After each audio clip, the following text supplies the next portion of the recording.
And I'm Josh. And we have 5 kids. And we're still alive to tell about it.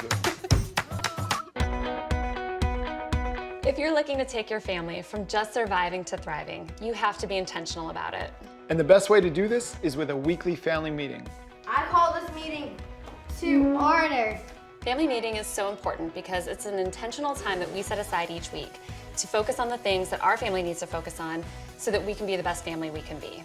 The good, the bad, whatever we got. Got it? Family meetings can take anywhere from 15 quick minutes to 30 to 45 minutes, depending on the age range of your kids. But the bottom line is that it doesn't need to take very long to connect and get on the same page. We do our family meetings on late Sunday mornings, and it's just a great way to kick off the week and let the kids know what to expect in the week to come. One of the first things on the agenda are high fives. I'm gonna high five Tyler for basketball practice, his first basketball practice ever. You give a high five by noticing something that your siblings do and letting them know that you're thankful for them doing that. High five. Good job, bud. The next thing on the agenda is family calendar and family menus. We talk about all of the activities for the week so everybody's on the same page. Now we need to talk about meals. We talk about the menu. The kids kind of chime in with what they would like to see on the menu that week. Sometimes we take their suggestions, sometimes we don't. Chili.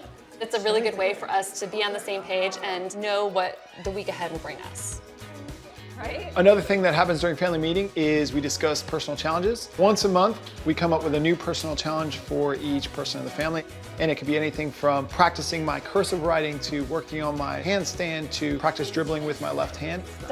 And the parents also get involved too, which is great because they can see us actually working towards being a better person too. We always want to end on a high note, so what we do is a little family fun. One of the kids gets to decide what the family fun is going to be for that meeting, something that we can all do around the table, and it could be something like telephone, or we draw and we can do a little bit of competition who can guess what the drawing is. Just a little fun way to wrap up the family meeting. Yes. Ooh. We end our family meeting with a clap up, so just like at the end of a sports game, the whole team kind of comes around. The agenda leader gets to choose what word we break it to, and so it's usually something crazy. 2, 3, pizza! And then we take a family picture. It's just kind of fun to look back at how the kids have grown. It's just a fun way to document what we've done as a family. Families all look different, so family meetings are gonna look different too.